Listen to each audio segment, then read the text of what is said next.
Now, as I mentioned earlier, the upcoming 2023 Informs Business Analytics Conference will be held in Aurora this year. And this conference is particularly special because Aurora was where we were supposed to hold our 2020 conference.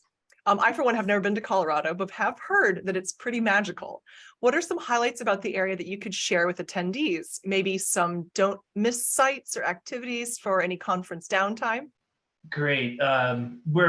The chapter is really excited that people from the Informs community is coming to Colorado. So it's a great opportunity for us. And, we love Colorado. We think it's a beautiful state. And we think that if this is your first time or if you've been here over and over, you'll experience some of the magic. Certainly the Gaylord Hotel is a great place, a great venue for this. It is close to the airport, which is convenient. It's also close to downtown Denver, and Denver is a very metropolitan type city with a lot to offer.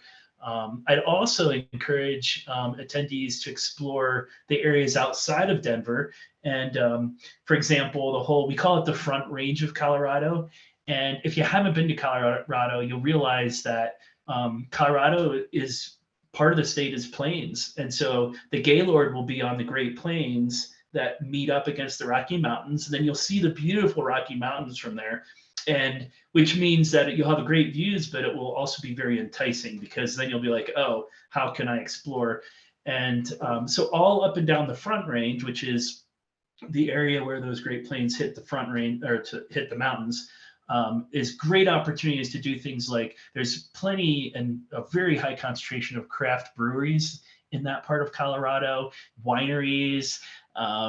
So there's great opportunities, especially if you want to go north of Denver into the area like Golden or Boulder or Longmont. There's a lot of craft breweries along there, a lot of good information on doing craft brewery tours. And also there's a local winery. And my favorite is one called Ballast Ferries. And it's very easy to get to from the Gaylord. It's just north of Denver. And they have a great local mom and pop type of winery where they make their wine on site, and they have great food, great Italian food. So even if you're passing through and want to stop there, there's some really good and really cool experiences there. And then, of course, I live in Leadville, Colorado, which is 2 hours west. And I encourage everybody, if you have a little extra time, to make the trip west on I-70, and you can get into the high mount that we call we call it the high country, or some people call it the roof of the Rockies. We get up into the 14,000 foot level. And when you get up here, you'll be anywhere from about 6,000 to 10,000 feet. And there's just really cool mountain towns up here and great opportunities for outdoor recreation. So even though it's getting to be the springtime, it's still really good season for snow in Colorado.